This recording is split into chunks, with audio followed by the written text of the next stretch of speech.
नमस्कार विद्यार्थी मित्रांनो, सर्वप्रथम मी तुमचं इयत्ता 5वीतून तुम्ही उत्तीर्ण होऊन इयत्ता 6वीत प्रवेश घेतला आहे त्याबद्दल तुमचं हार्दिक स्वागत आणि हार्दिक अभिनंदन करतो. आज आपण इयत्ता 6वीच्या गणित विषयाला सुरुवात करणार आहोत.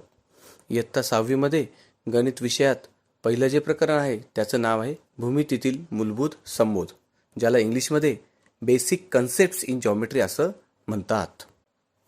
चला तर मग बघूया काय दडलेलं आहे या प्रकरणात. सर्वप्रथम आपण बघणार आहोत व्हॉट इज पॉइंट.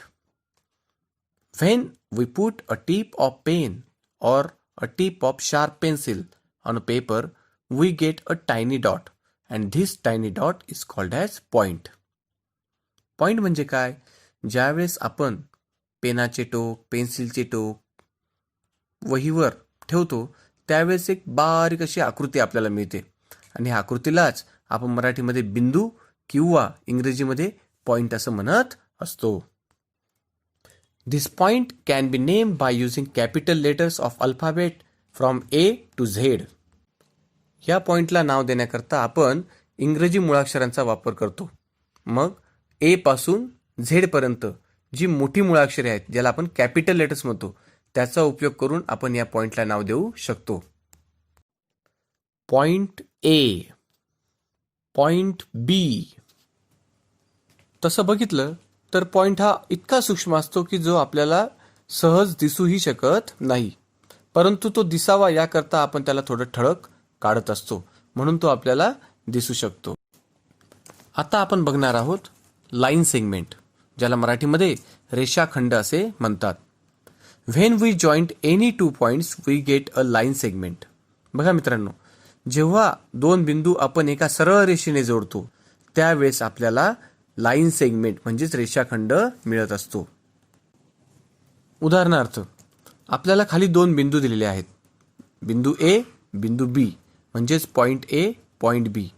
जेव्हा आपण हे दोन बिंदू एका सरळ रेषेने जोडणार आहोत त्यावेळेस आपल्याला मिळणार आहे line segment A B. When we will joint point A and point B we will get segment A B. Segment A बीलाच आपण सेगमेंट बी ए सुद्धा म्हणू शकतो. मग सेगमेंट ए बी वाचताना सेगमेंट ए बी और सेगमेंट बी ए अशा प्रकारे वाचले जाते, पण जेव्हा आपण लिहित असतो त्यावेळेस फक्त सेग ए बी और सेग बी ए अशा प्रकारे आपल्याला लिहावी लागते. आता आपण या लाईन सेगमेंटची म्हणजेच रेषाखंडाची काही वैशिष्ट्ये बघणार आहोत. पहिलं वैशिष्ट्य, line segment is always straight. रेषाखंड हा नेहमी सरळ असतो. वैशिष्ट्य क्रमांक 2, line segment is finite at both ends. आता फायनाईट म्हणजे काय? तर दोन्ही बाजूला रेषाखंड हा मर्यादित असतो, म्हणजे तो आपल्याला वाढवता येत नाही आणि त्यामुळे काय होतं, we can measure the length of segment, म्हणजे आपल्याला त्या रेषाखंडाची लांबी मोजता येते. बरोबर. चौथं वैशिष्ट्य आता, line segment have two end points. म्हणजेच रेषाखंडाला दोन अंत्यबिंदू असतात. कोणते आहेत बरं ते अंत्यबिंदू? आत्ताच आपण वरती एक आकृती बघितली होती सेगमेंट ए बीची. मग जे सेगमेंट ए बी तयार करण्यासाठी आपण पॉइंट घेतले होते, पॉइंट ए आणि पॉइंट बी, ते दोन पॉइंट म्हणजेच सेगमेंट ए बीचे एंड पॉइंट म्हणजेच काय, अंत्यबिंदू आहेत. In above example point A and point B are end points of line segment A B. आता आपण पुढची आकृती बघूया, line. If we extend line segment infinitely. Infinitely म्हणजे काय? अमर्याद, without any limit, on both sides we get line. समजा आपण एक सेगमेंट ए बी ड्रॉ केली. आता ह्या सेगमेंट ए बीचे दोन एंड पॉइंट आहेत, पॉइंट ए आणि पॉइंट बी. जर मी पॉइंट ए आणि पॉइंट बी हे एक्सटेंड केले म्हणजे काय केले? वाढवले, दोन्ही बाजूला अमर्याद वाढवले, तर अशा आकृतीला आपण लाईन म्हणत असतो. आता हे दोन्ही बाजूला अमर्याद आहेत, हे कशावरून लक्षात येते? तर ह्या आकृतीच्या दोन्ही बाजूला ॲरोहेड दिलेले असतात. ॲरोहेड म्हणजे काय? बाण. मग या बाणांवरून आपल्या असं लक्षात येतं की ही आकृती दोन्ही बाजूला अमर्याद आहे आणि हे दोन्ही बाजूला अमर्याद आहे म्हणजेच ही लाईनची आकृती आहे हे असं आपल्या लक्षात येत असतं. मग आता ह्या लाईनला नाव कसं द्यायचं ते आता आपण बघणार आहोत. बघा, खालील उदाहरणामध्ये आपल्याला एक रेषा देण्यात आलेली आहे. ह्या रेषेवर 2 पॉइंट आहेत. एक आहे पॉइंट P आणि दुसरा आहे पॉइंट Q. तर ह्या रेषेवरील कोणत्याही 2 पॉइंटचा उपयोग करून आपण रेषा वाचू शकतो. आता ह्या रेषेला कसं वाचणार मग? तर आपण कसं वाचणार बघा आता. रेषा PQ किंवा रेषा QP म्हणजेच लाईन PQ और लाईन QP. अजून एका पद्धतीने आपण या रेषेला वाचू शकतो व या पद्धतीमध्ये आपल्याला रेषेवरील पॉइंट्स माहीत नसले तरीही चालतात. मग अशा वेळेस आपल्याला स्मॉल अल्फाबेटचा उपयोग करावा लागतो. म्हणजेच काय? लहान इंग्रजी मुळाक्षरांचा. मग अशा वेळेस तुम्ही कोणतंही मुळाक्षर त्या रेषेच्या वरती लिहिलं तर त्या रेषेचं नाव वाचत असताना आपल्याला फक्त ते मुळाक्षर वाचावं लागतं. उदाहरणार्थ ह्या आकृतीमध्ये आपण रेषेच्या वर M हे अल्फाबेट लिहिलेले आहे म्हणून ह्या रेषेला आपण लाईन M असे सुद्धा म्हणू शकतो. पण महत्वाचं काय आहे? ज्या वेळेस आपण ह्या रेषेवरील पॉइंट घेतो त्यावेळेस ते पॉइंट्स कसे असतात? कॅपिटल लेटर्स म्हणजेच मोठे मुळाक्षर असतात. परंतु ज्या वेळेस आपण रेषेचं नाव सिंगल वर्ड मध्ये म्हणजेच एका अक्षरात वाचतो त्यावेळेस ते अक्षर हे स्मॉल लेटर म्हणजेच लहान मुळाक्षर असायला हवे.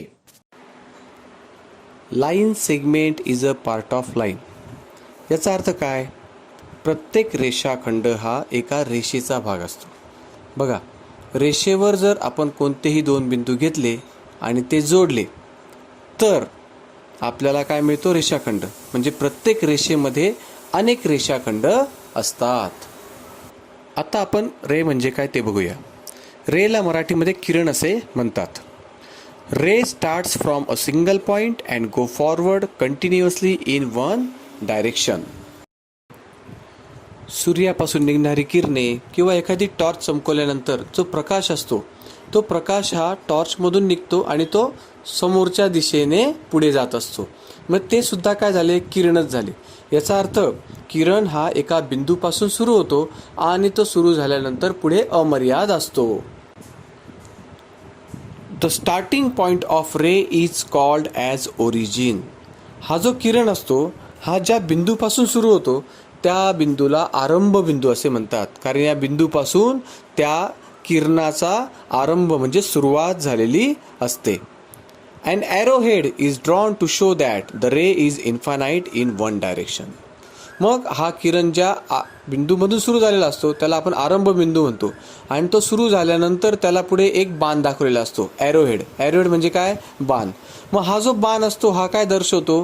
की हा किरण ज्या दिशेने चाललेला आहे त्या दिशेला तो अमर्याद आहे. In above figure point M is origin of the ray and this ray is infinite in the direction of n. So we can read this ray as ray Mn. We cannot read this ray as Nm. It can be read only ray Mn. बघा, आता वरती जी आकृती आपल्याला दिलेली आहे त्या ठिकाणी आपल्याला एक पॉइंट M दिसतोय आणि एक पॉइंट N दिसतोय. ह्या M पॉइंट पासून हा रे सुरू झाला आहे आणि तो N पॉइंट मधून पुढे चालला आहे. म्हणजेच ह्या रेला वाचत असताना आपल्याला रे Mn असं वाचावं लागेल. रे वाचत असताना नेहमी आरंभ बिंदूच अगोदर वाचला गेला पाहिजे म्हणजेच रे Mn असे त्याचे वाचन होईल.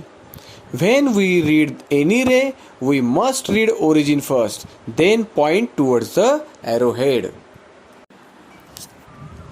चला आता आपण कोलिनियर पॉइंट्स म्हणजे काय ते बघूया.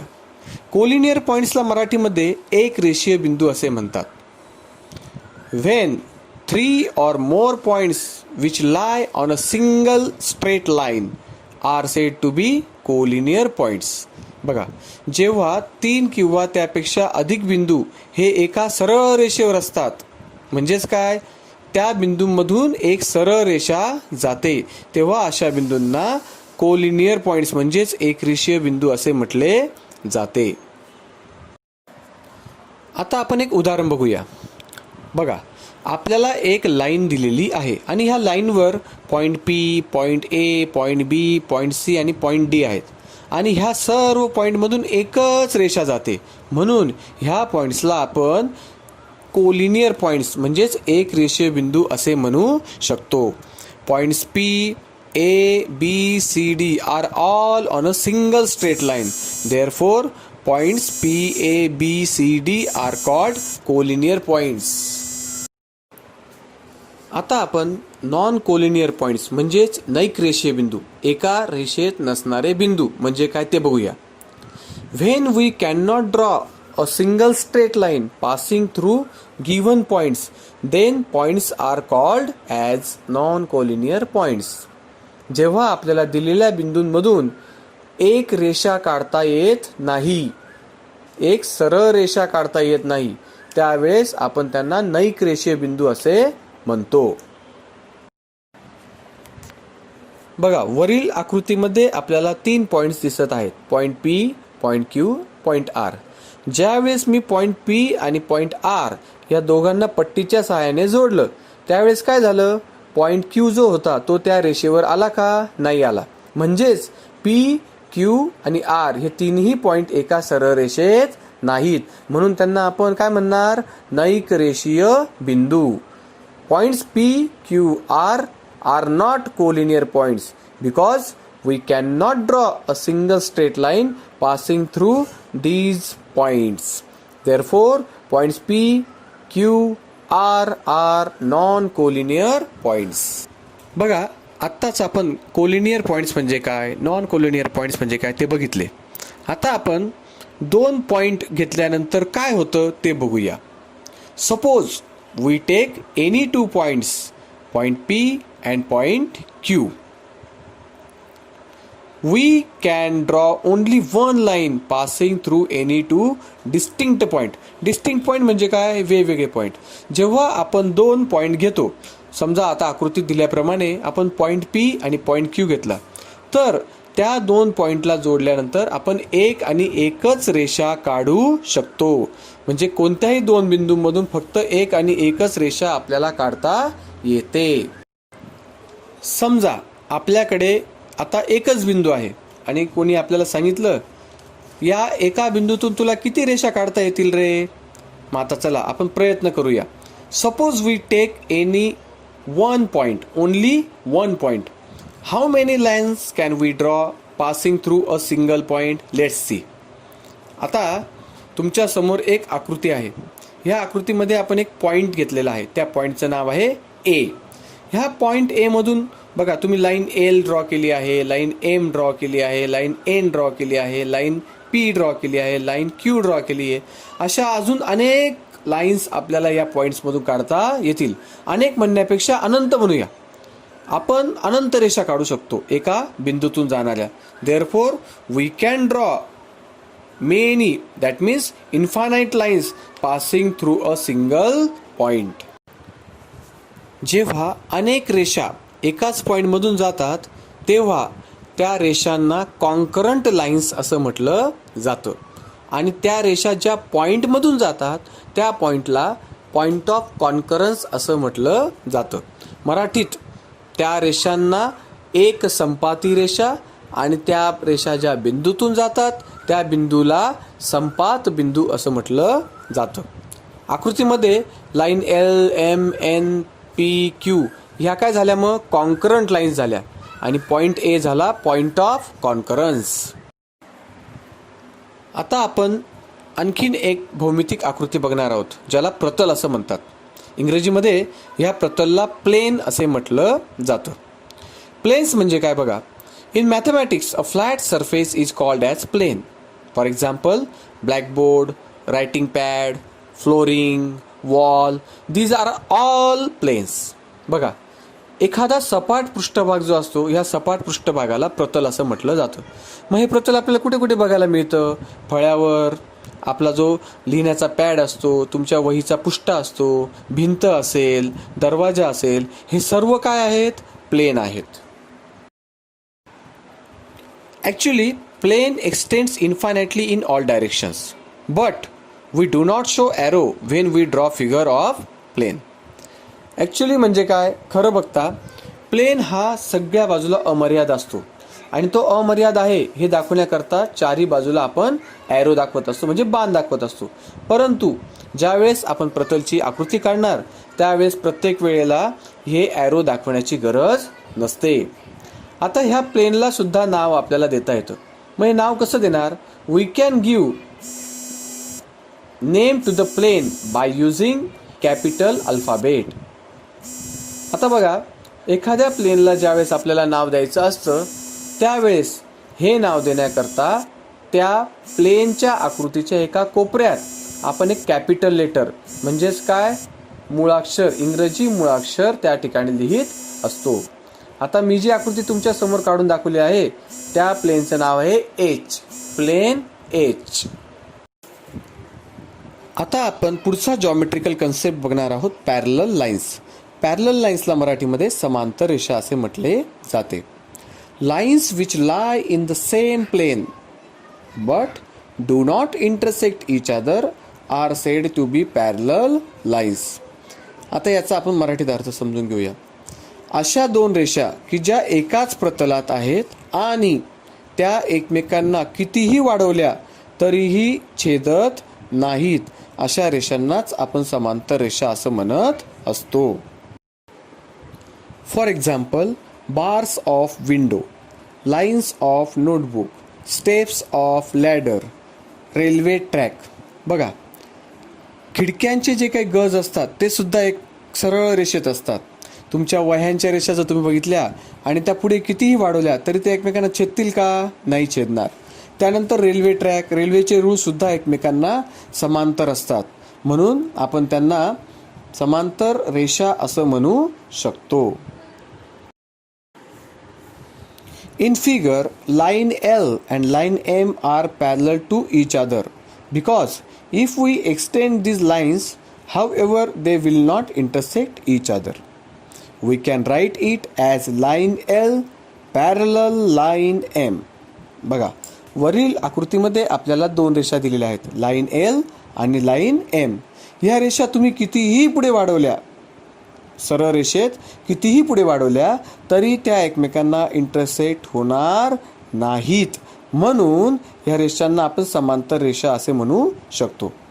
मग समांतर रेषा आहेत याचं चिन्ह काय आहे? तर दोन उभ्या रेषा, म्हणून आपण ह्या वाक्याच्या शेवटी लिहिलंय बघा, line L parallel line M. आता आपण बघूया नॉन पॅरलल लाईन्स म्हणजेच इंटरसेक्टिंग लाईन्स.